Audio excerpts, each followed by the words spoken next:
dozen of chocolate chip walnut cookies are almost ready. I'm packing them right now. A dozen just for you. Don't forget happy hour today for everybody, all right? Darts, bring your game.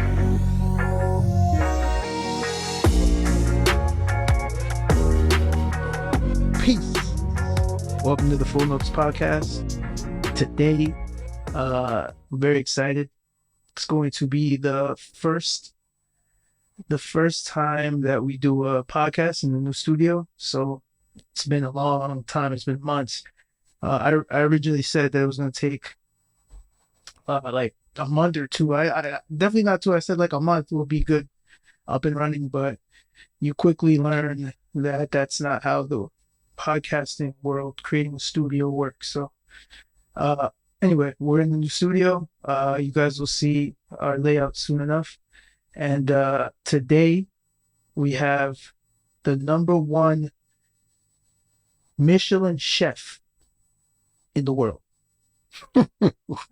I don't care what anybody says. Crack for the soul. These cookies are so good. I literally, we'll talk more about the cookies. But I just want to say, I literally am addicted to these cookies. Me and everyone that I give these to, this is vegan chocolate chip walnut. So, I mean, we're going to get into all these things. I have a special guest, the owner of Juan Dulce Desserts. He's here with us, and I'm very excited to introduce everyone to So, brother. Yes. Introduce yourself, let the world know who you are, and, let's learn about Juan Dulce Desserts today, please. Okay.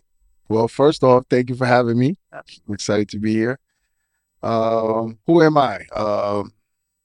My name is John Chang, and I'm a pastry chef, and I'm the owner of Juan Dulce Desserts. We're in Cliffside Park, 708 Anderson Avenue, Cliffside Park. We're a wholesale dessert company mostly, but we do retail as well. So we sell desserts at our store, and we do production in the back. Well, I mean, yes, cookies. You really love those cookies, huh? Cookies. Yeah, man, I would like to know, that was a very humble way of saying you got basically the best cookies in town. And a humble brag. You can humbly brag here on the podcast. I don't get called humble too often, but I take it. Yeah, I mean, we make everything by hand. We take a lot of pride in what we make. We have a lot of high-end clients. We sell desserts to, I would say, fancy restaurants, hotels, country clubs. Caterers buy some of our stuff. Yeah, we make good stuff. But most importantly at the store, especially, or whoever deals with us at all, we're about happiness and positivity and interacting with people. We're cool people. I see that on your Instagram. So, yeah, all right, thank you. We try to spread that stuff, What's one of the things that motivated you to get into this? Can you tell us, your beginnings, your story, why, pastries, how did you become a chef? That I think, you've told me the story and I think it's fantastic. It's, very inspiring. And I would like the audience to kind of know exactly where you come from, because I think that in itself is something that inspires people. For sure, definitely inspires me. Okay. All right. I actually like talking about it. Yeah. Sure. Okay. So I started working in kitchens because, how do I say this? I'll just say it. So in high school, I knocked up my girlfriend, and then decided to have this child and take care of this child, but I was in the 10th grade. So I dropped out of school and I went to work. So I think I was a security guard first. Then I started doing fast food a little bit. And then I worked at TGI Fridays. And that's when I started to develop the so-called passion, learning about cooking and just the dynamics of a kitchen. And then fast forward a little bit, I worked at a place called the River Café in Brooklyn, three-star restaurant at that time. Uh, David Burke, Chef David Burke, he was the executive chef there. I think it was his first executive chef job. This was 1990.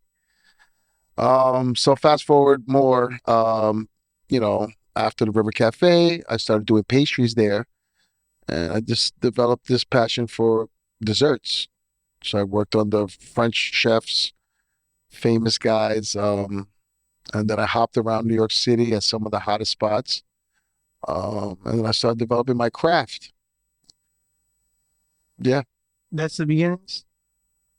'Cause Well, yeah, there's a lot of stuff happening between there, there's but definitely I remember, you was telling me about when you were in Africa, right? South Africa. oh yeah, Yeah, and can you tell us a little bit about that? I think that was fun. yeah, I would love, that in itself is incredible. So I mean, how many chefs do you know that travel? Like that been across been to another state, another town to cook is one thing, but you literally crossed the ocean and you were a chef somewhere else. So can you tell us about that? How that was? Yeah, I still can't believe that it happened. You know, I was working at the Rainbow Room in New York City. That's in 30 Rock, Rockefeller Center. Mhm. Um, anyways, without naming people or anything like that, but I hated that job. I was there. I hated the job. But I felt like I was in a dead end. I didn't know what kind of job to look for. I just really wasn't in a happy place career-wise. And then this opportunity came to go to South Africa and to work with this famous pastry chef. And so I took it. So I literally got the offer and I bounced from the Rainbow Room and went to South Africa. I'm from Brooklyn, right? So I didn't graduate high school. Mhm. You know what I mean? Definitely didn't go to college. I didn't even go to culinary school. But because of hard work, I chopped it up with all these famous, popular chefs, worked at some of the greatest places, and I got cultured being in these environments, even though I was in the kitchen. I mean, you probably can't tell, but I'm from the hood. You know what I mean? What this is like the one question that I have, right?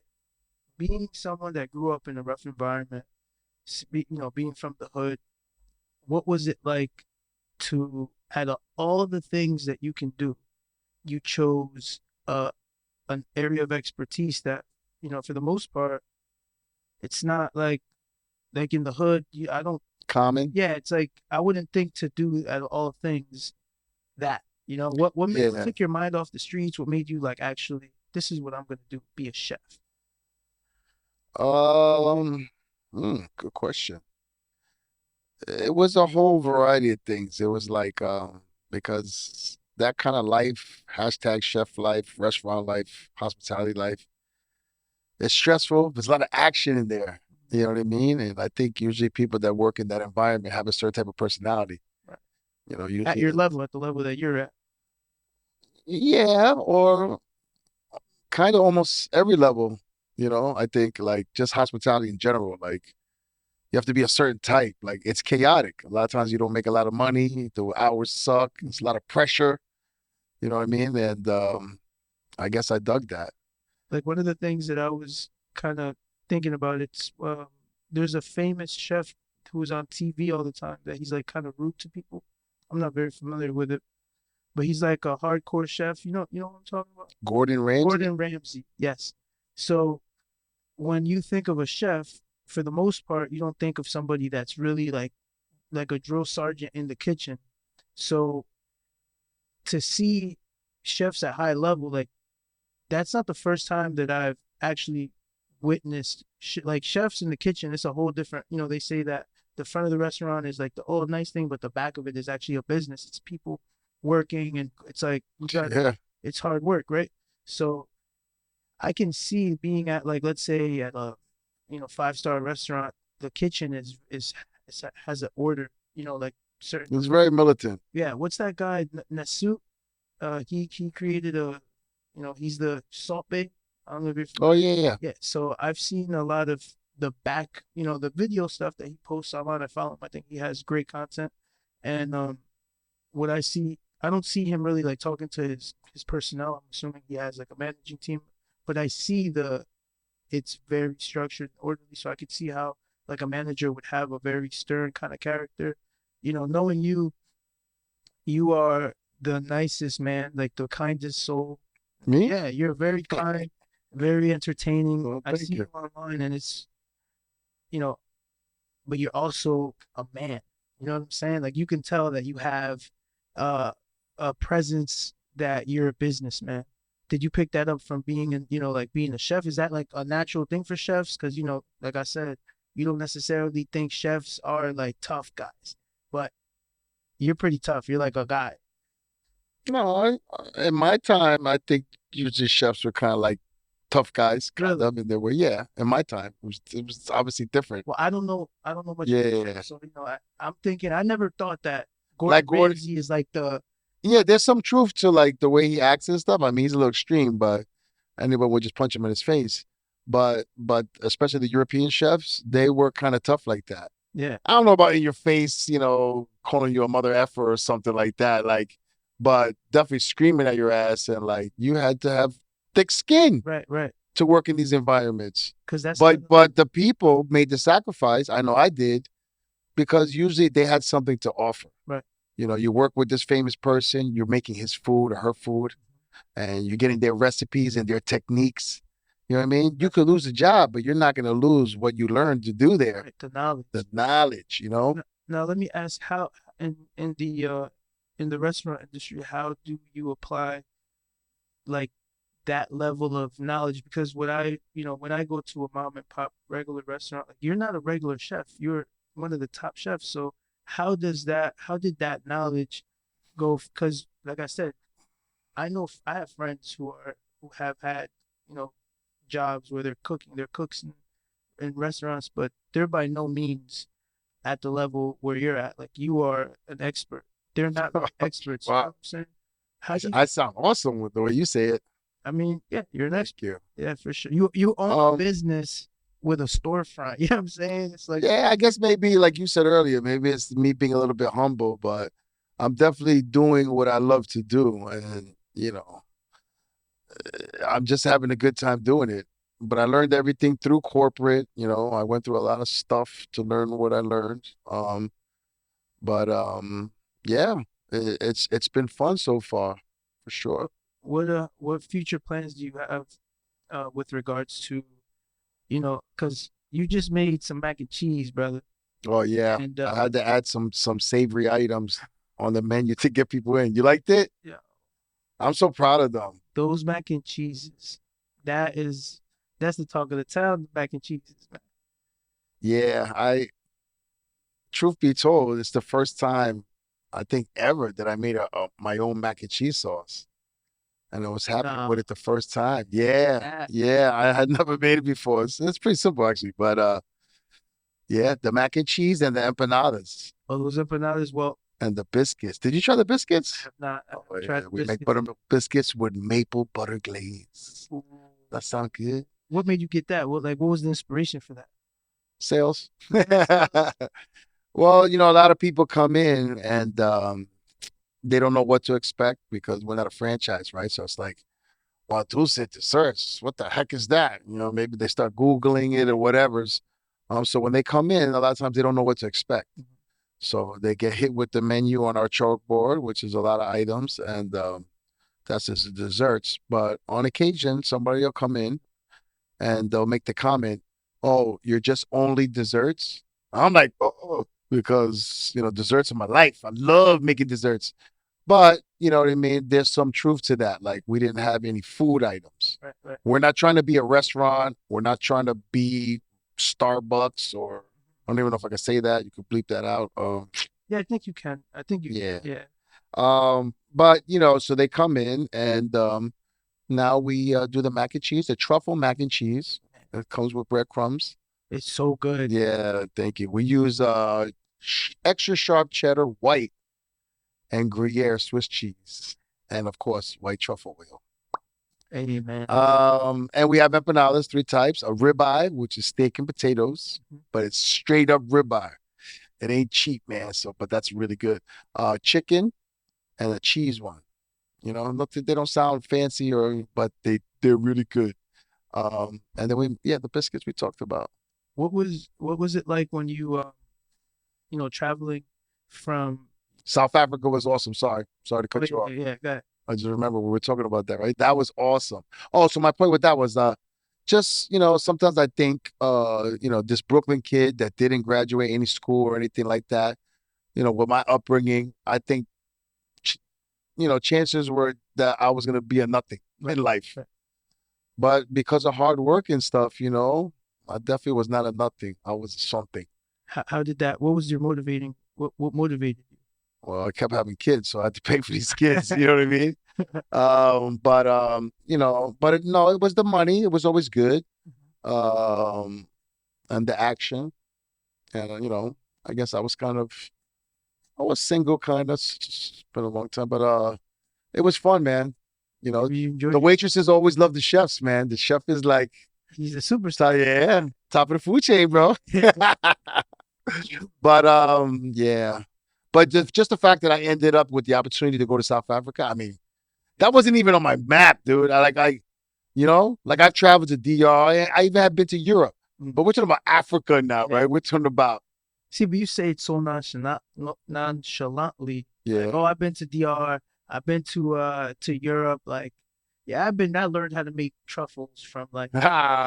It's something that it's inspiring, and there are a lot of people who do want to know how to get into this field, and how to be, because you can go into the kitchen, but No, I think the formula's changed. I don't know if I would necessarily recommend going the route that I did. really, I think with the way things have changed and stuff, that that portal's closed. really, You know what I mean? That's a rough ride, And now with technology and things are shifting and changing and things are going automated and who knows what's going to happen. oh yeah, AI is It seems to be. AI is a thing nowadays. I mean, We grew up watching Terminator, man. They told us this stuff was going to happen, and it is. yeah, You know, 100%. so I remember what was it in I remember it was when I was watching not Terminator, Minority Report. You remember Minority? that's Matt Damon. Yeah, I think I'm not good with the Can't actors, remember. but Minority Report was when there were like I believe, if I'm not mistaken, there was three oracles that were inside of a pool of water, and they would predict future crimes. And then a little ball would be registered, and then the guy would see the crime, and then he'd go to prevent people from committing the crime before it happened, and they would go to jail for, let's say, if you wanted For wanting to do it. before it actually happened. Oh goodness! And you think they could do that now? Well, I don't know if they're that advanced, but I wouldn't be surprised if there is some kind of technology out there that could predict certain human behaviors. I mean, we're at the point where insurance companies, they now can predict whether or not, your lifespan based on your blood test. Yeah, They're pretty accurate within a month or so of how. I don't want to know that information. Yeah, that's interesting. That's kind of interesting to know. But yeah, just me personally, I don't know if, with a movie like Minority Report and having that information, knowing that we're kind of headed in that way where technology is, we're getting closer to quantum computing. Right now, we're just AI. It's like regular processing, maybe run some nitrogen through some cooling. I don't even. What did you say? Nitrogen. Quantum computing. Yeah, I don't even know what that is. Quantum computing, man. Quantum computing is basically where a computer is processing at the quantum level. It's the algorithm that it's operating is beyond where we're at right now. The processing, it's going to be like a brain. This is depressing. This is it's kind of scary, right? I mean, you were telling me we're dealing with the tip of the iceberg now, right? Is that what you say? Tip of the iceberg. As far as what the technology goes right now? Yeah, like we've been hearing that it's coming, but it's here now. Oh yeah, we're there, yeah. Right? Yeah. I mean, the fast food restaurants are little by little getting automated. Oh, McDonald's just came out with there's a few of them. Well, there's no people there. What are your thoughts on that? Like, do you think a robot can actually? Do you think that a robot can replace a human in the kitchen based on like the knowledge that you have and the attention to detail to the to your craft. The little bit that I know, apparently, the answer is absolutely. Wow. That's how advanced. And I don't know anything, you know what I mean? Like I just watch videos like most people, you know what I mean? I have no proof or anything, but from what I see, and then I times it by not a million, but I times it by 1,000 because they're probably way more advanced than I can even dream of. You just don't want us to know about it, I guess, right? And I'm cool with that. I don't want no trouble. But like I may not want to know how advanced they are. I don't know. Right. But yes, I think so. And this is something new for me. I thought no for a long time. But now again, going to videos that I see and stuff, and I see how AI and all this automated stuff. Oh yeah. I seen one playing tennis or whatever. Right. Like I can't believe it. It's moving like a human. Better. There's actually a robot from I forgot the name of the company, but it does a backflip. It could do a backflip. It could carry something like a Yeah, I seen that one. and like do a No, but this one that was playing whatever it's called, pickleball. what's that? That's this new sport that everyone's talking about. Okay. It looks like a ping pong, I think, or something like that. Or it might have been ping pong. I don't know. But the AI robot, it was 2 against 2. And then there was one AI robot. And though you know those professional ping pong players, they hit that Yeah. they don't play around. A lot of times they're Asian and they like, you know, like you're like, well, yo, take it easy. Like they get you on the serve. Like, why am I here? Right. But the robot was Heating. oh man, it was hopping all over the place, like agile, like That's crazy. if you put skin on it, he's gonna slam dunk on you. You'd think it's a person. And this is just videos on Instagram. They're never gonna replace Michael Jordan, man. I don't care what they say. That's what you think. Until He'll always be special because he did a human. oh yeah, He'll always be special. he did it the human way. Yeah. There may be a Michael Jordan AI guy, but may look like Jordan, but he ain't Jordan. That's crazy. That's what technology where we're at right now.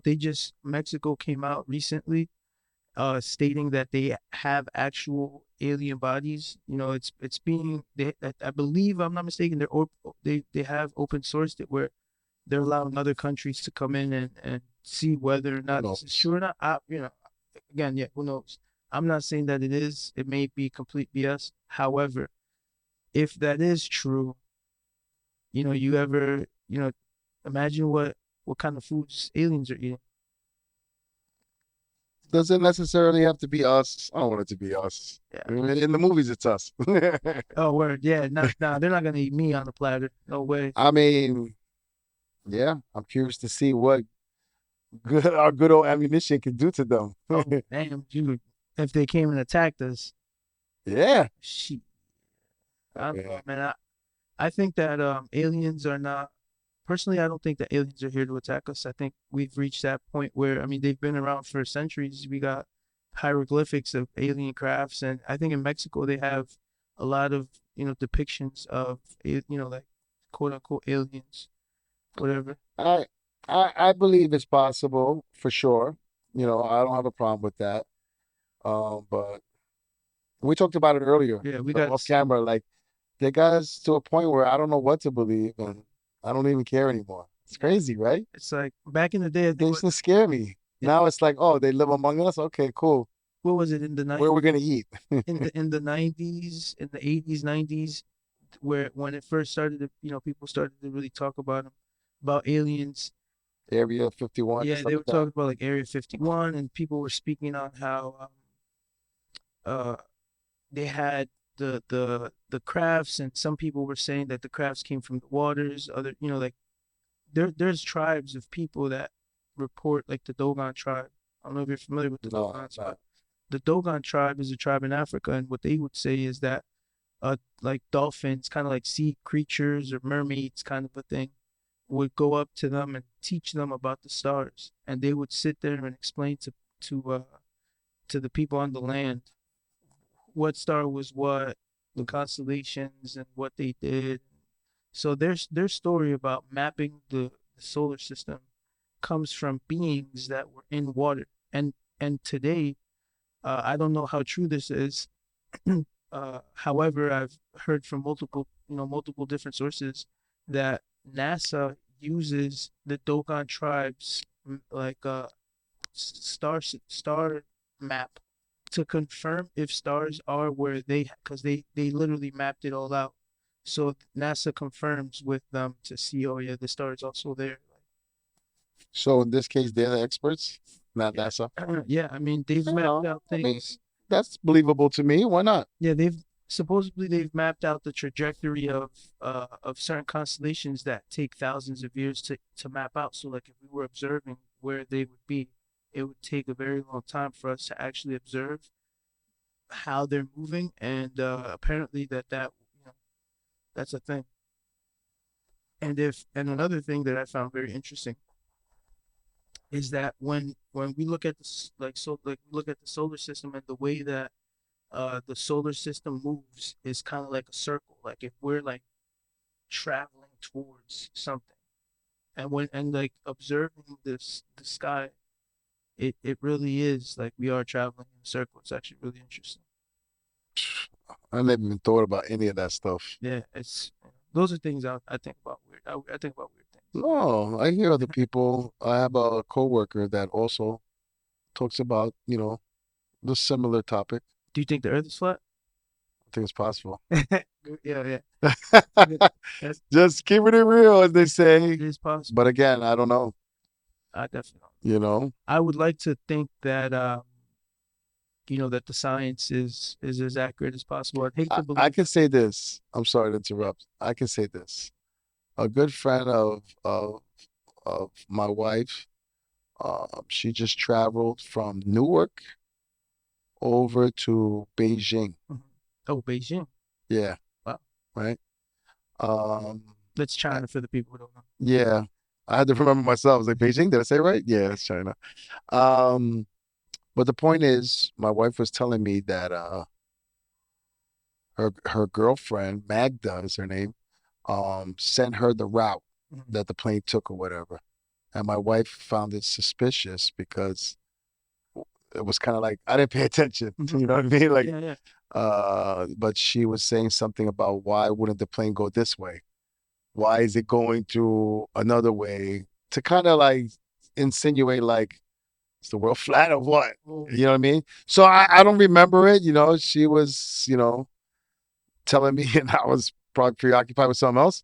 But that's what she was leaning towards. mhm, mhm. Like, There's a lot of people who actually believe that, and that's what that was the point that I was gonna say was like I would hate to believe that we've been lied to as a whole, uh, even down to how our universe is formulated and created.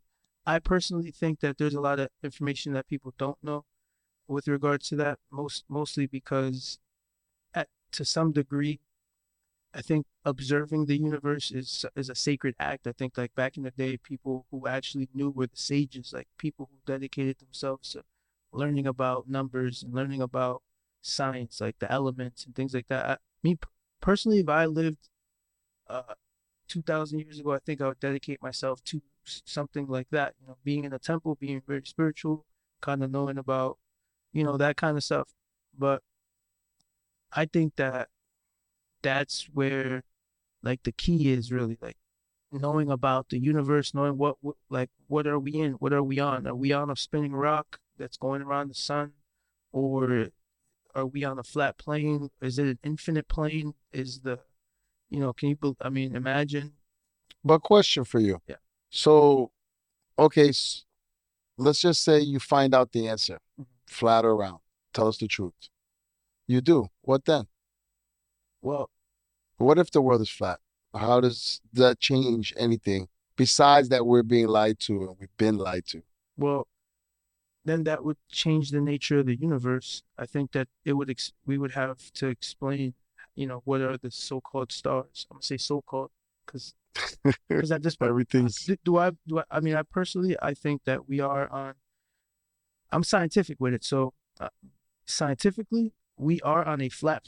Like the Earth is flat, but hydrogen and oxygen, like the water is a sphere. So I could say, I guess we're in kind of both, right? We are on a flat surface. However, we are in a sphere. So I think that the globe Earth theory is okay. more like a realistic. Uh, I think we're in a world that's So the next question is So then why are we lied to? What are they Right. why deceive us? Well, it's a great question. I think the further you get people from the truth, I think the easier it is to control the population. You have a bunch of people who don't know where they are, don't know. Like, for example, this is the month of September. The word Sep means seven, yet this is the ninth month. The month October is eight. Nova means nine. Deca means 10. So it's really, this is supposed to be the seventh month, not the ninth month. So then the question is, why are we off? Why is their times off? And I think the answer to that is to get people off of the truth. I think the less people know the truth, the easier it is to control those who don't have the foresight, the power, the wisdom, the knowledge, whatever that truth empowers people with. It's Interesting. that's what I mean. I don't know if I didn't know that. yeah. So that's what I think to answer your question. Okay. Another question, something that we spoke about before. Oh man, that fly is back. No way. That fly is here, Gangster man. fly. I'm gonna, I wish I had my bleach spray, man. I'm telling you, I'm good with that. yeah, Just one spray. Yeah. just crash, boom. They go in circles like they can't believe they just got sprayed with bleach. I can't stand flies. It's one of the things that it's like I start if I even see it around, I start thinking it's already on. Like Let me tell you something. Two things. That's weird. I'm like, that's a That distraction. you're so into killing flies. You're despised by flies. You got to get it right. Yeah, I'm very peaceful, But flies are getting hit. I enjoy it too. Yeah. So we're like fly hunters. Yeah, I'll kill a fly right now. If I pause I it, wish I had my bleach spray, man. I could probably get them from sitting here. oh man, I don't get. But then I'll get bleach on the. Yeah, I'll Yeah. mess everything up. This fly has a short. It's today. It's its day. It may not know, but it has. I He's definitely gangster. This one okay. That's not the fly. I thought that was it. I'm sorry. comes right in your face like what? Yeah. What? And then I'm gonna knock down the mic. And you can't get him, even if your hands are big. Like he got just like He's dodging, like weaving. he's doing donuts in the air. It's disrespectful. You know what I'm Yeah. saying? Really, it's disrespectful. Whatever. I was one. I don't know how much you've been following, online with regards to current events and the news and things that you Mhm. you just something about India, and I haven't looked it up yet. I literally have no idea what's happening. So would you be able to kind of Oh yeah, I don't even know the guy's name, man. I feel embarrassed. hold on? He's all tatted up. Let me see. Let me just check real quick. Yeah. Pandemic in India. And then he was like on his video on Instagram. He was like, "Oh, you called me a conspiracy theorist. When I said it, you guys, I said I was crazy. I should shut up. Well, guess what just happened?" And he mentioned India, that they're on a lockdown. And he mentioned some new contagion, new word, I never heard of, Okay. a new virus. Okay. It says new NAPA, NIPAH. I don't know. I'll never try. New Nipah outbreak in India brings high alert. And this is NPR, ABC News, video. What you need to know about Nipah virus. Great. Wow. So yeah, this is a thing that's going on. Right. And you're breaking it live. Guys, hold on, let me put the camera. Guys, breaking news. India has what is this? An outbreak of the Nipah. I don't know how to pronounce it. NIPAH, Nipah virus. Sounds funny. Sorry. Nipah. I mean, what? Okay. This is really, So there's an outbreak. yeah. This is a real thing. There is an outbreak out there. Well, let's not manifest that over here. I hope people don't. Oh, we talked about this little off camera. I don't want to deal with this virus. I mean, if that's a real thing or whatever. What are your thoughts on, the way that the United States handled the pandemic?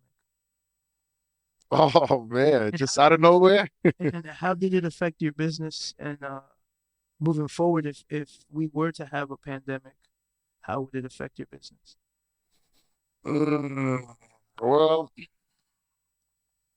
Juan Dulce Desserts was started during the beginning, the height of the pandemic the first time. What was that, 2020? Don't mind me. I'm just gonna grab this. No, enjoy yourself. Thing. I got to eat it. I can't. I didn't know the time. So I started Juan Dulce during COVID. We were deemed essential because we were food. And also being a pastry chef, my whole career, being that, a lot of people were staying home. They were still afraid to come out, or, they may have been sick or knew somebody that was sick. Um, Whatever. The restaurants were suffering with labor. Right. They couldn't get people to work. So when I started Juan Dulce Desserts, we were a wholesale company solely at that time.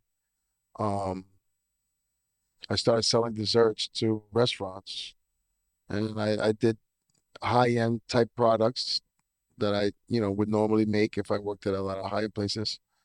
Um, and we built up during the pandemic, and it worked.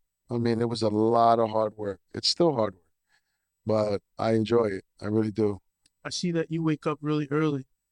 Yeah, but that's probably most. Every day I get up, see Juan Dulce. You're on. Yeah, I like to get started early. I think there's a lot of people like me. Hashtag chef life, kitchen life. And the older I get, the earlier I wake up. But I've been waking up early for a long time, so I can't even blame age. Do you do the old man thing where you go to sleep at like 7 p.m. and you're just already you're on the couch like I'm watching TV, and then all of a sudden your son looks over and you're doing what he needs? That's messed up, man. Those people usually start work early. That's true. Those are the hard workers. Yeah, man, they're exhausted. Yeah, I can be that person, all right? But no, Juan Dulce is open till 9, and even if I have team members there handling it, I pop in and out to keep an eye on things, show my face, Right. Well, I'm eating this like on camera to let people know, like, oh, they just caught your boy. I don't know, one of these guys. I don't know if it's like RFK. They found not RFK. Hunter Biden. They caught him with like crack. They caught like there was crack in like the White House. There was all kinds of. Oh, they found coke. Yeah. Yeah. Cool. These cookies are that addicting. They are a drug to me, man. Like I'm a. Maybe we can get, or you can help me. I can get what's his name? Biden's son? Oh, Joe Biden. The son, the crackhead. Hunter Biden. Hunter, there you go. Biden, I can't remember his name. Maybe we can get Hunter Biden to sponsor the cookie. He could be, right? Hey, man. I used to do crack. Give him a shot. This is my new crack. Juan Dulce Desserts. Oh, hey, man. That's a pitch. Get T-shirts printed up. Those things will sell. Shout out to the Bidens, man. They are. Just put me on camera. Shout out to the Bidens because you guys are doing a great job. We love Democrats.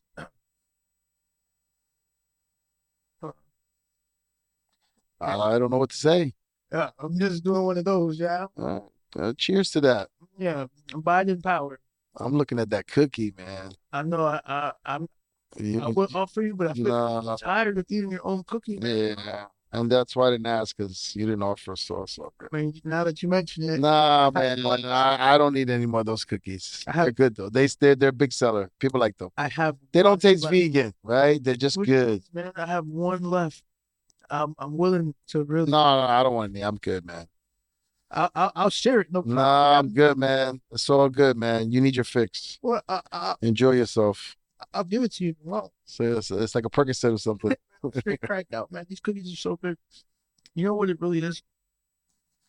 It's they're not dry, and they're not like too wet. They're chewy. Let me describe what these cookies are. It's not dry. It's not chewy. It's not like crunchy. It's like a chewy, chocolatey. Like you can't even tell what part of the cookie is the chocolate. It's like all together in a swirl of. It's like you're describing a woman. Man, it's that good. Thank you. It's good, man. I'm glad you enjoy it. I really like these cookies. Yeah, I enjoy it too. And I don't normally live the vegan lifestyle, but I eat what's good, and those are good. Yeah, these cookies are legit. Let's see. You watch football? We have Nah, I'm not into sports. okay. The sofa's really comfortable. I feel like I just keeps getting deeper and deeper into it. Those Soon I'll be laying down. that sofa is from Istanbul. Oh yeah? Yeah, Fancy. it's one of those fancy smashy ones. That's really nice. It's comfortable too. Thank you. Thank you. Sure. So here, what are your thoughts on Elon Musk? Is that someone that you like? Mm. First of all, for me, maybe I'm slow, getting the info, getting the memo. But for me, Elon popped out of nowhere. You know what I mean? Like I know he was attached to Tesla. If you followed him, he had some other projects before, but I definitely didn't know about him and didn't follow him or know.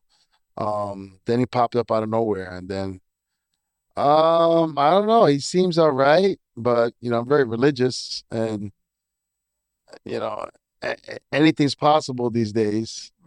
And then I don't know. You think the technology is the technology something that may be our destruction because he's really pushing forward Yeah, absolutely. with I regard can't tell if he's a good guy or a bad guy. It's like the Antichrist. really You know what I mean? Like I don't know what his deal is. You know what I mean? well. Let's take a look. I'm actually curious. But he too has a lot of power. So I hope that he's a good person. Um, but there's no telling. Let me tell you what Wikipedia says about Elon Musk for a second. He is Elon Musk is the former chairman of let's see. Musk is the founder, chairman, CEO, and chief technology officer of SpaceX, angel investor, the CEO, product architect, and former chairman of Tesla Inc., owner, chairman, and CTO of X Corp, founder of the Boring Company, co-founder of Neuralink and OpenAI, and president of the Musk Foundation. That is a lot. That is a lot. Yeah. That is incredible.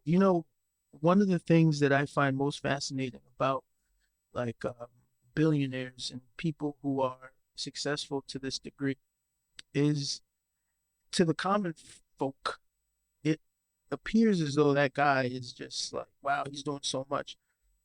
However, when you get down to the contracts, a lot of his time is delegated. A lot of his time is utilized because you can only be in one place at a time. Hmm. So his time, he has, people who sign, power of attorneys, and there's a lot of contracts circulating around this man. And most people don't look at it from that perspective, but when you reach a certain level and you have the knowledge of how to operate in commerce to the degree that this man, I mean, he's a billionaire. There's no bank account that holds $1 billion, right? So it's like they know about security laws, banking. This is kind of like my field. This is what I really enjoy. And I love to see, when I see that he's the chairman of Tesla, a lot of people don't really know what like chairman's, what their role is, or, he sits on a board. So it's a bunch of things, man, that I really enjoy when I just, I can That make see, you admire him more? yes, because I see the business structure and le- the legality behind everything that he is doing. I mean, he may or may not own a or have interest in a law firm. You'll never hear about that. He definitely does have lawyers. The question is, would it be wise to have your own law firm or legal team? These are things that you probably won't know about people who are operating at this level. He may not personally own the law firm, but he may own the building in which the law firm operates. Probably. There's some legal things there because you don't know, maybe conflicts of interest, antitrust laws, a whole bunch of things. But point is, I'm fascinated by the knowledge of how these people move and operate from a legal perspective. And you know, he created he's I don't he's the founder of PayPal. I don't know if you knew, that Yeah, he knows how to I knew that. create these systems. So okay, so you're not a big Elon Musk fan yet. No, I mean I was. I pulled it back. What made you not? He wore a weird costume, him and his mom for Halloween or to some gala dressed like a devil. Hmm. You know what I mean, or something like that, Yeah, yeah. or something to that effect, and his mom too. I think I've seen that photo. Yeah, so if that's what you're down with, then just be down with it. Let it be known. You want to know something? But like I don't judge people for that. just let us know. So I mean, It's I don't even want to say it's all good, but it is what it is. Everyone has their beliefs, and they should be allowed to practice them. oh, so you think it's okay. So you think this is like a Satan worship type of thing? Unless there's some kind of hidden joke there, you know what I mean? That I'm not. Was it like a Halloween costume party or something? I can't remember if it was. Well, If it was Halloween, then yeah, there's some leeway there. But still, you know what I mean? Like that's just my opinion, huh? what would I costume? Damn, I'm so comfortable here, man. I want to Google this. I want to see that image. But anyway, But I don't know. He just looks like a weird dude to me too. I know he's from South Africa, and I live there. I mean, there's no relevance there. I mean, that's just coincidence, but just he just looks kind of weird to me. how is I think it's fascinating that he dated Amber Heard before Johnny Depp. Oh wait, that's crazy. That's true. You're right. A lot of people forget that or didn't know. So that says a lot about her. And then she went from Elon to Johnny, and then manhandled him and took a poop on his pillow. Oh yeah, that's right. There was like a whole That pretty girl, I have a hard time picturing her so upset that she took a crap on your pillow. Human feces. on your pillow. What the hell?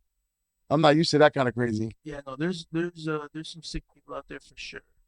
I guess so. I don't know if you're familiar with the movie The Sounds of Freedom. I mean, I'm sure you are.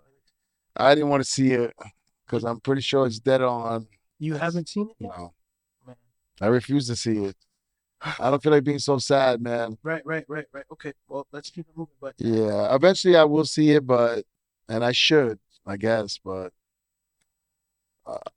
it sounds like it. I heard good things in a way that it's done well, yeah, not the point of the film, but awareness, right? It's about awareness. it is. What are some of the things that motivate you? Like, what are some of the qualities? What are some of the you know the reasons why you get up? Because you're also a dad. You haven't really spoken much about that. And I've met your son, and he's such a well-mannered, well-behaved child. Yeah, my son is awesome. The other day, he was manning the ship. He was taking customers, and you were teaching him. It was working the register. Yeah, you were guiding him in such a way. As And I'm working in the back. right. So, would you be able to kind of you know, just explain how that process is for you, being a father and doing, I mean, handling everything that you handle? Well, I can answer two questions in one shot. The answer is my son. So why do I wake up in the morning? Where do I get the energy? I think about my son. Um, Everything that I'm building because of my age. Not that I'm old, but not that young anymore either. I think about legacy. So I got to think about, what I want to leave for my own one and only son. I have two beautiful daughters. But little man is my only son. He's your heir. He's my heir. So, it's about him, So I don't necessarily wake up every morning happy and stuff, but, I get warmed up. But everything is for him. And again, I know I keep repeating myself, but I really love what I do. What are some of the things about your job that you love most? Like, what is it that you really love? What is the satisfaction behind getting up and going to work, and like, what is that thing? No, it's not just one thing, but I can name a few of them off the top of my head. Um, I like to make people happy. That's number one. Right. So I like when people eat my desserts or any of my food. and I get a compliment, and they share with me or online or whatever it is that they love my product. That makes me really, really happy. I love to hear that. Um, and what else? What was the question about? So, well, the question was, what is it that makes you, wake up and what is that it that makes you Oh, kind of want to keep okay. So besides for what I said, again, back to my age, the legacy uh, part? legacy, I feel like I'm running out of time. So I've always kind of lived my life fast paced, and I took a lot of chances where a lot of people didn't, you know. But I'm super on fast forward now more than ever, Right. because I feel like the time is really clicking fast now. When you're younger, you don't think about it. You're more invincible, like, uh, but yeah. So I just keep on going, and it's fun. I like the problem solving. I like the fact that I had to come up with a food menu to attract more customers because so a lot of people they wanted more options. They didn't just want desserts. Mhm. Um, for example, it's usually slow during the day, like dead, like not worth it to even have somebody there or even be open. Right. Right. So I played with the hours and I come up with, marketing ideas and stuff. I came up with some food, special, lunch special, discounted happy hour, so Reasons to attract people. reasons to get people in there. You know what I mean? Right. So and it's working. And coming here with you, to be honest, I'm hoping that I may be able to attract some new customers Absolutely. to come check us out. So the problem solving. If there was one game, any kind of game that helped me in my adult life, it was Monopoly. Monopoly. Yeah, because if you remember Monopoly, like you were constantly under stress. Even if you had a lot of hotels, you didn't have a lot of cash. Right. Or vice versa. You may have a lot of cash, but you didn't have no property. You know what I mean? And one minute you could be rich, and the next minute you lost. You know what I mean? And to me, that's exactly how life is, adult life, business life. Businesses. You know what I mean? But you have to take chances. And even if you were conservative in Monopoly, you couldn't stay in the corner with a little bit of property and mind your own business. You'll get eaten up. Right. You have to keep moving forward. Yeah, you'll just die. Yeah. You have to. You want to stay with two houses here on Baltic Avenue, the purple ones that nobody wanted, or whatever, and just think you're just gonna chill there and live nice and peaceful? Nah, Here comes the nah. interest rate. Yeah, here comes something to take that away from you. Right. That's pretty profound. Yeah, yeah. You have to continue to grow somehow. And I love talking to young people about it. You know what I mean? What are some of the things you tell, and what would you tell? I mean, young people will be watching.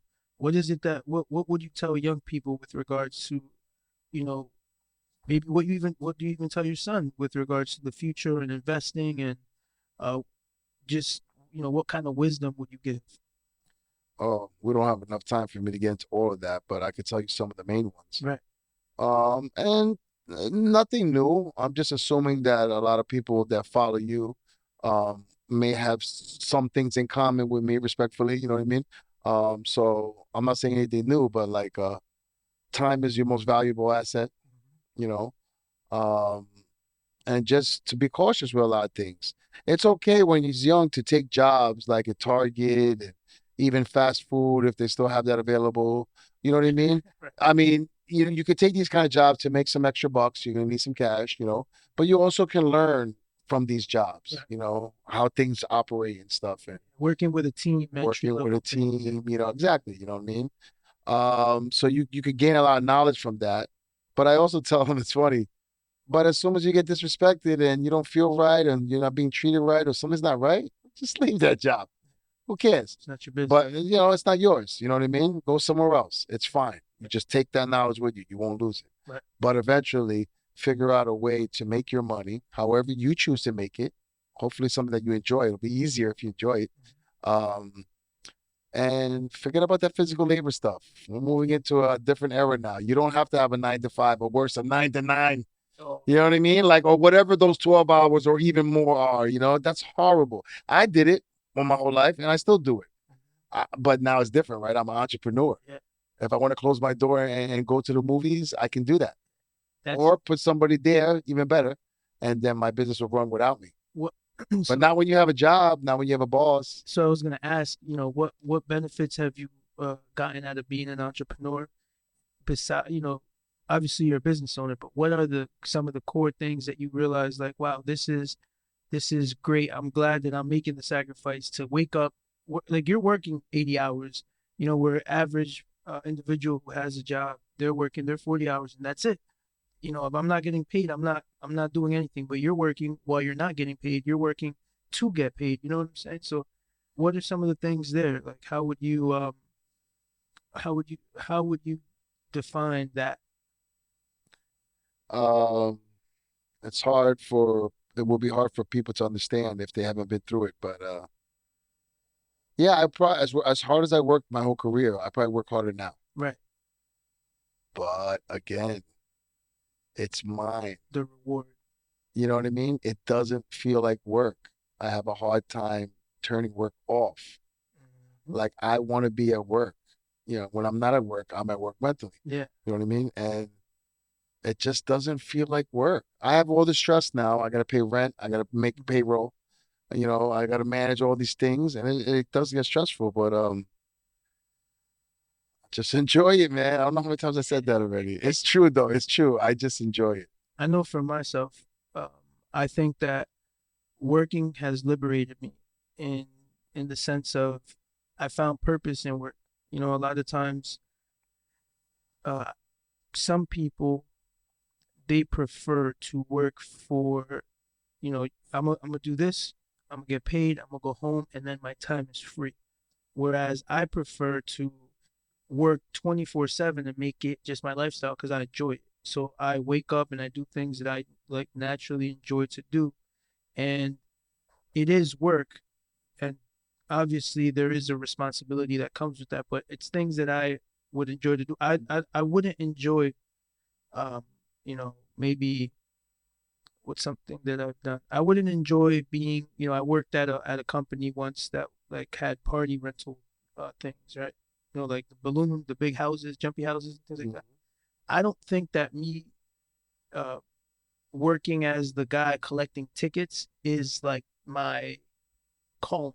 Whereas I can see myself doing YouTube, being somebody like just doing things that I love to do. I Right. think I that, get it. yeah, that's more of like, it's harder work, but it's more rewarding. It's like the trade-off. Right. You know, And you probably need a challenge too. that You too. know, even if it's just challenging yourself, you need a That too. challenge because collecting the tickets, uh, even if they paid me $100 an hour, I don't want to do that job. Yeah, who wants to do that? That's You kind know of what I my mean? that's real whack. I'm gonna check. I'm gonna see what's going on over here. What is going on over there? Seeing the oh man, all the things that are trending. Russell Brand. Did you hear about? You heard about that? Yeah, I saw the interview where he got in trouble, but I'm not surprised. And I saw Andrew Tate's response on it. Oh yeah, what was that? Andrew Tate had said that this is how the Matrix works. Mm-hmm. They went through it. Uh, he's speaking the truth. That's the only time they come after you. That he needs to watch out. What This is exactly was it that he said? Do you remember? I mean, if I don't necessarily know everything. What I think it was that he mentioned something about the pharmaceutical industry. yeah, pharmaceutical oil companies. Uh, it was just saying things like if a pharmaceutical company can make profits and prosper from a pandemic, that's like a corruption, I guess, kind of thing. I don't know what the term was they used. I also can't remember exactly, but he was saying that's not cool. Like, and then the companies that make weapons and stuff, they promote war, they make a lot of money. Like it's not right. Energy companies, Yeah, energy crisis, but yet they're making record profits. I'm gonna actually Google it because I am curious to know. Uh, oh, actually, I don't have my. Give me a second. You can go ahead and keep talking because I want to bring in my big one. Yeah, I follow Russell Brand, so like you know what he was saying. I've heard him say many times, just not on homie's channel. Yeah, what's that guy's name?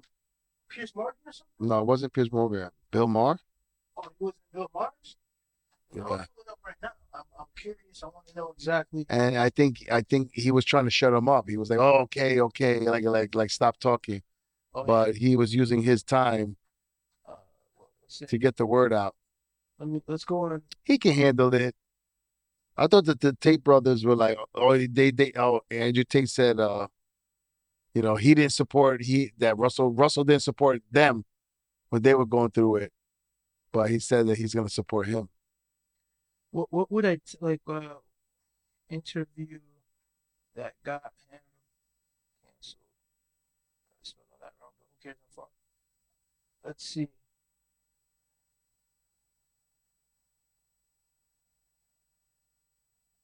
They don't have the real one. They don't have the clip, right? What? Maybe what did?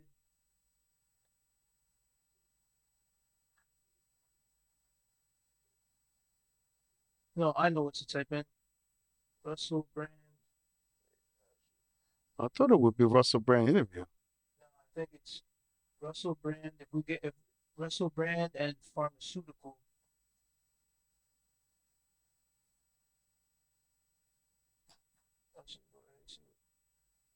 Because this is the clip. Here it is. Yep. Out of respect for you and your show, You have headphones. facts. I The got pandemic created at least 40 new big pharma billionaires. Pharmaceutical corporations like Moderna and Pfizer made $1,000 of profit every second from the COVID-19 vaccine. More than 2/3 of Congress received campaign funding from pharmaceutical companies in the 2020 election. Pfizer chairman Albert Bourla told Time magazine in July 2020 that his company was developing a COVID vaccine for the good of humanity, not for money. And of course, Pfizer made $100 billion in profit in 2022. And may I just mention that finally, this is also a fact, that you, the American public, funded the development of that. The German public funded the BioNTech vaccine. When it came to the profits, they took the profits. When it came to the funding, you paid for the funding. Out of respect for you and your... So anytime someone starts off the discussion by saying, "I have respect for you," Yeah, right behind it is Right some disrespect. it's and you know what? That's very telling because it's okay. You have respect for me, right? But the you just did a major truth bomb download. You just dropped a lot of information for people to go and research in a very short amount of time, and you preface your truth, or what could potentially be the truth. You preface that by saying, "I respect you, but," so basically saying, your platform, you're not speaking about this stuff. It's like, who are you? Why are you not speaking about it? You have the platform where you I'm can, doing it. so I'm gonna go on your platform and expose exactly what's going on. Pretty gangsta, actually. Much respect to Russell Brand. Yeah. Now because of See how fast he was reading that, so he was determined to get that to get that out, right? Yeah. Because he knew that he was going to get shut up at some point, and he tried to stop him, not very hard, but he tried a little bit, and he was just reading off the cue cards, man, and like you said, truth bombs, boom. 100 pharmaceutical industry made $100 billion during 2022. And about U.S. taxpayers funding it and them collecting the money, the profits. Wow. That's Again, everyone's gonna research it, but I'm sorry, man. I don't have much faith in any kind of real big change. no. Because everyone, even if they do research it, what are they gonna do? Okay, well, let me. And Russell actually, a while back, he was doing a protest against the energy companies, and he was trying to get a petition, and he was gonna have 1 million people not pay their electric bill overseas. Really? In England, I guess where it's from. London, I think, or something. Okay. I'm not But sure. either way, if you think about it, if 1 million people don't pay their monthly electricity bill, if that's 1 million people, I can only imagine what the number is in cost that they would lose. I think if something like that happened, there would have to be at least a talk about change. Well, You know what I mean? Like if everybody stopped paying their bills. yeah, that'd be chaos. Well, you remember you asked earlier, you had asked a question. The thing about like the reality, what we were talking about before, like the when we were talking about the stars and like the flat Earth thing, right? And the people not knowing enough information. I think that the banking system, because people don't know what the banking system really is and how banking works. I do. I think that is one of the primary issues, because like what he's exposing is that perhaps if people stopped paying and you still receive light to your location, then what is the reason for that? Who's paying for that ultimately? Is it just accounting that's happening? So you're telling me that who's paying for the bill at the end of the day? Let's say that there was someone who passed away in an apartment and nobody found them for, let's say a month or whatever, or 2 months, and the light has been on for that long. Ultimately, is that a loss for the company? I'm sure that it's not. There has to be some insurance that they may have. They do have a bond that's registered with an agency, with the Treasury, that will provide a remedy for the lights not being paid for this individual. It's like insurance bonds. Insurance But companies. either way, they will be hurt. They don't want to use their insurance probably. They just want everybody to pay. Yeah, but the point is that the energy is coming from somewhere. Like the numbers on the screen that are just saying, okay, fine, he paid, means that the energy is coming from a free source. It's freely given. So how are people being charged for something that ultimately is free? And I mean, that's just, I wasn't even thinking that deeply into it. right. That's one of the things. Like me, I personally, this is where I'm like, I'm a heavy hitter when it comes to like this, because I know the utility system. I know how like bank system works. Like I know where the energy, how like I could break that whole system down, and really you start thinking about it, and it's kind of like, yes, it's the right thing to do to register all the energy being utilized. However, there's no teaching the people about how to, recoup after they expend their energy, if that makes any sense. Yeah, I think it does. But I was just bringing up the fact that like Russell Brand, I don't know what the cause was, but it might have been energy bills being too high. And again, talking about their profits and how they're taking advantage and whatever's going on with the energy and sanctions in Russia and Ukraine and whatever is happening. What's going on here? Why are we all going down? But his point was, let's just not pay the bill and watch how fast they're going to crumble. Yeah. And then they'll have a shot at, negotiating something. Who knows if that will work? But all I do know is, hit them in the wallet. That's what they always say. Yeah. And that would work. Yeah. Well, here's like the, I guess the side thing, because I don't agree that that's like the way to go about it. What I think is the way to go about it is to stop utilizing their system, because it's voluntary. People don't have to necessarily choose to go with whatever electric company is in the area. There are ways to get out of that. It's not like living off grid. You don't got to do all that. There's a way to learn enough about the actual system and the banking system and see how to offset discharge. And I don't want to say discharge, these kind of terms, but there's a way to live within the system, or to structure your utility within the system in such a way that, you're not paying for it like that. Like it's, I don't know if that makes sense to you, but it'll make sense once you give me the recipe. Yeah. Well, we can talk more about that privately, like really how that functions. I'm curious to know about that. Yeah, there is a thing. I mean, I'll say this. Sure. I'll say this. If you were to take your, I'll edit this out. What I'll tell you. Bet you ain't know that. I'll never really pay attention, but yeah, it kind of does. So the question is why? And it has proliferated lines and so forth and so on. But whatever the reason why, It wouldn't surprise me. I'm gonna edit that. You could tell me there's aliens. You could tell me you're a lizard. It wouldn't surprise me. You would be unfazed. We'd be like, okay, wow, that's I'll be like, damn, bro, why you didn't tell me before? yeah. It's. You gonna tell me on the podcast, really? I mean, the topic came up, but it is one of those situations where I wouldn't speak about this specifically publicly. I would not talk about that publicly because that is a whole. This is reality. I just showed you something that's real, and there is a way to operate within the commercial law system, you know, where you're not using Federal Reserve notes. You're using. Sounds complicated though. It's extremely. I mean, it's extremely complicated to those families who are not, who don't know the principles of, like basically the foundation of law.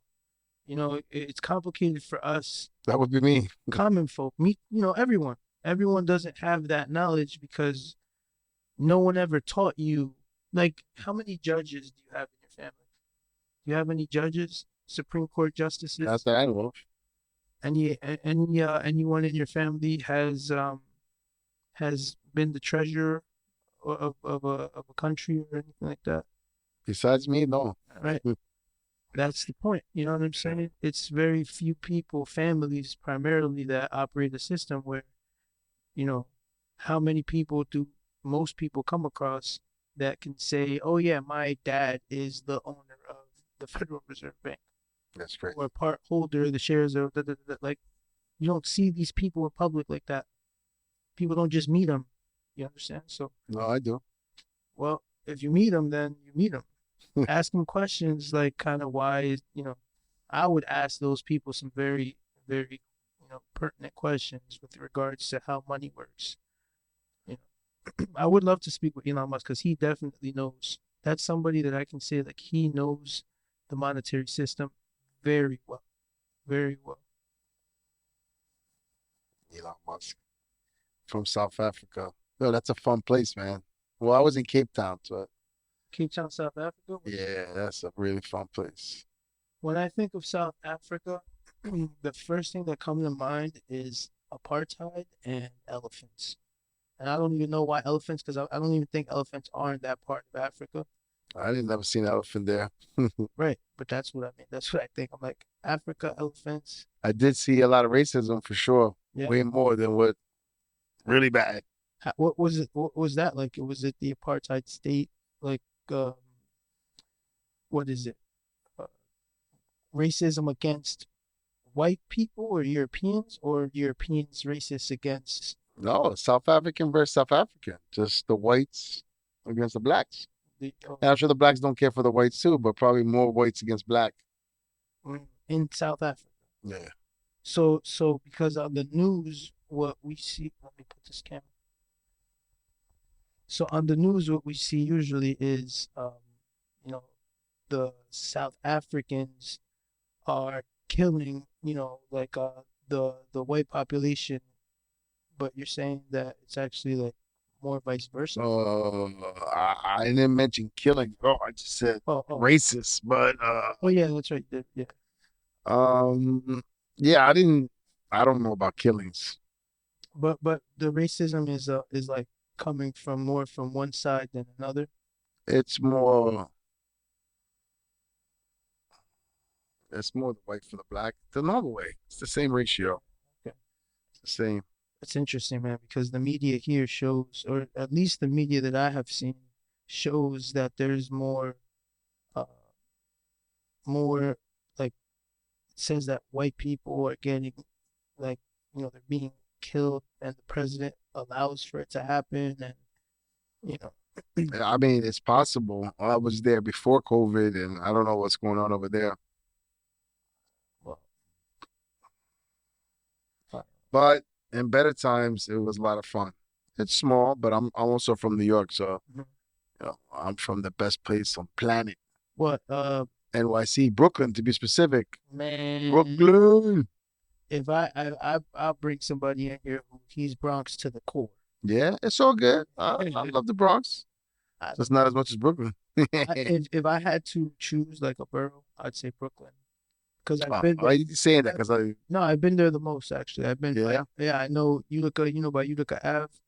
Yeah. Yeah, well, I used I could picture you for some reason over there in Utica Ave. yeah, Utica Ave. I don't know if that's I don't know much about Brooklyn like that. Right. However, when I was going to Brooklyn, I would go to meet a chief that lived in that area, like Utica Ave area, you know. Okay. And yeah, had the most impressive collection of suits I've ever seen. But yeah, he was in the Utica area. Okay. But yeah, man, I mean, we've been going on, I don't know, for like an hour or something. I can't really see the time from here. So this is just like practice?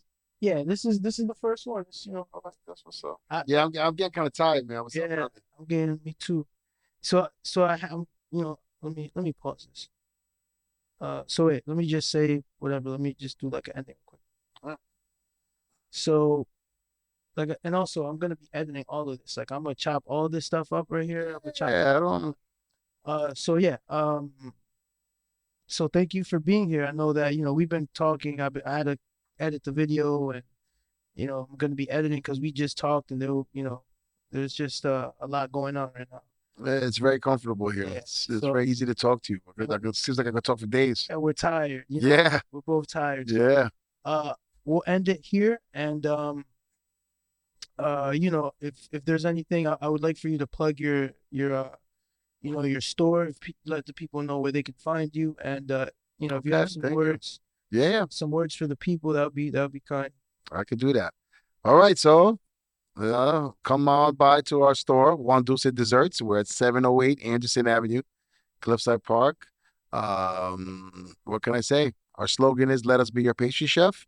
So you can come on by. We also do wholesale, so we sell desserts to restaurants, hotels, country clubs, these kind of things. So look us up. We're heavy on Instagram, but we're on TikTok as well, and even Facebook. So yeah, Juan Dulce Desserts para siempre. Para siempre. All right, guys. So please check Juan Dulce out.